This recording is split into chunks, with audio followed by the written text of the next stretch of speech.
오늘의 이야기는 고산 윤선도와 월매는 그날 죽성 앞바다를 보고 있었다입니다. 여러분 혹시 죽성 성당을 아십니까? 부산 기장에 있습니다. 아주 작고 예쁜 건물입니다. 빨간 지붕입니다. 하얀 벽돌입니다. 그리고 푸른 바다와 절묘한 조화를 이루고 있습니다. 그렇다면 이 예쁜 건물은 진짜 성당일까요? 그렇지 않습니다. 이곳은 드라마 촬영 장소였다고 합니다. 예전에 이곳에서 텔레비전 드라마 드림을 찍었다고 합니다. 드림, 꿈이란 뜻이죠. 사람들은 모두 이 예쁜 건물 앞에서 기념사진을 찍습니다. 그리고 푸른 바다를 보면서 희망찬 내일을 설계합니다. 이곳을 방문했을 때 또 놓쳐서는 안 될 곳 두 곳이 있습니다. 그 중 하나는 황학대입니다. 황학, 누런 학이란 뜻입니다. 해안가로 돌출된 바위가 마치 누런 학이 날개를 펴고 있는 것과 닮았다. 그래서 황학대로 불렀다고 합니다. 우리나라에 황학대가 있다면 중국에는 황학루가 있습니다. 황학루에 오르면 양쯔강을 가장 잘 볼 수 있다고 합니다. 그래서 중국의 많은 문인들이 황학루를 찾았다고 합니다. 많은 시를 남겼습니다. 그 중에 가장 유명한 시는 당나라 시인 최호의 황학루입니다. 200도 이곳을 찾았습니다. 최호의 황학루를 발견하고선 붓을 꺾었다고 합니다. 최호의 시가 그만큼 뛰어났다는 뜻이겠죠. 우리나라 황학대엔 어떤 사연이 있을까요?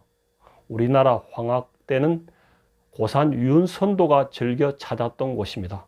고산 윤선도가 왜 황학대를 찾았을까요? 이곳에서 유배 생활을 했습니다. 윤선도가 성균관 유생으로 있을 때였습니다. 당시 권력의 실권자는 이첨이었습니다. 이첨의 횡포가 심했습니다. 그래서 윤선도가 이첨을 규탄하는 상소를 올렸습니다. 병진소를 올렸습니다. 병진년에 올렸기 때문에 병진소라고 합니다. 그러자 이첨이 발권했습니다. 당장 윤선도를 귀양 보내라. 그래서 윤선도는 함경도 경원으로 유배를 떠났습니다. 그러면 병진소 사건은 끝이 났을까요? 그렇지 않습니다. 이첨은 여전히 불쾌했습니다. 함경도 지역은 국경지역이라 오랑캐와 내통할 수 있다. 그래서 유배지를 남쪽으로 옮겨라 이렇게 주장했습니다. 그래서 윤선도가 이곳 기장으로 유배지를 옮겼습니다. 윤선도는 당시 32살이었습니다. 유배 생활은 힘들었습니다.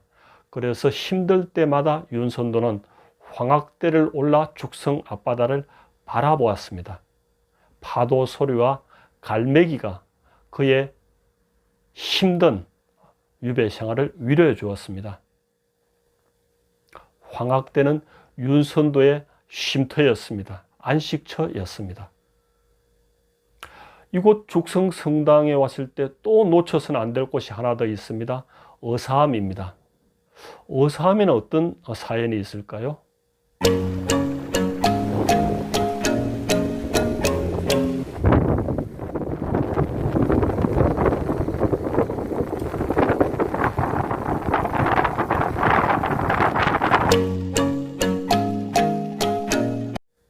조선 고종 20년이었습니다. 1883년입니다.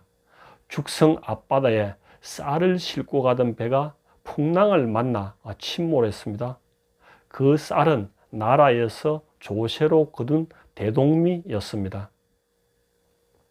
바다에 벼섬들이 둥둥 떠다니고 있었습니다.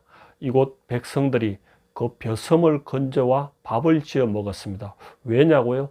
그 해는 흉년으로 너무 힘들었기 때문입니다. 그러자 관아에서는 벼섬을 가져간 사람들을 모두 절도제로 다스렸습니다. 형졸들이 집집마다 찾아다니면서 쌀을 수거해 갔습니다. 많은 사람들을 잡아갔습니다. 고문을 당했습니다. 옥사하는 사람들이 나왔습니다. 백성들은 그 억울한 사연을 여기저기 호소했습니다. 조정에까지 전해졌습니다. 임금은 고민 끝에 의사를 파견했습니다. 암행의사 이도제가 이곳에 왔습니다. 이곳 백성들은 회의를 했습니다. 우리의 억울한 사연을 의사에게 제대로 전달해 줄 사람이 필요하다. 누구를 우리의 대변자로 선택할까? 그들은 광기월매를 선택했습니다. 도와달라고 했습니다. 월매는 기생이었습니다. 기생은 어떤 사람일까요? 당시 천민이었습니다. 그러나 아주 우아했습니다. 기생은 하층민이었습니다. 그러나 문화적 교양 수준이 아주 높았습니다. 시를 지을 줄도 알았습니다. 노래를 부를 줄도 알고 춤을 출 줄도 알았습니다. 월매는 고민했습니다. 자기가 몸담고 있는 관의 편에 서느냐 아니면 진실의 편에 서느냐. 월매는 결심했습니다. 진실의 편에 서기로 했습니다. 의사 이도제를 매바위로 안내했습니다. 매바위는 집채만한 큰 바위였습니다. 그 위에 술상을 차려놓고 춤을 추고 노래를 불렀습니다. 그리고 이곳 백성들의 억울한 사정을 의사에게 전달했습니다. 의사는 이곳 백성들의 억울한 사정을 제대로 알게 되었습니다. 옥에 갇힌 억울한 사람들을 모두 무죄 방면하라. 백성들은 뛸 듯이 기뻤습니다. 그리고 의사가 올랐던 매바위에는 의사암이란 글자를 새겨 넣었습니다. 백성들은 그 은혜를 결코 잊을 수 없었습니다. 세월이 흘렀습니다. 매바위에 새겨졌던 의사암이란 글자가 지워졌습니다. 백성들은 다시 글을 새겼습니다. 이도제 그리고 기월매. 오늘도 의사암은 죽성 앞바다를 묵묵히 바라보고 있습니다. 바다는 일상사에 지친 우리의 심신을 위로해 줍니다. 바다는 우리에게 푸른 꿈을 전해줍니다. 바다는 우리에게 새롭게 도전할 용기를 주기도 합니다. 여러분에게 바다는 어떠한 곳입니까?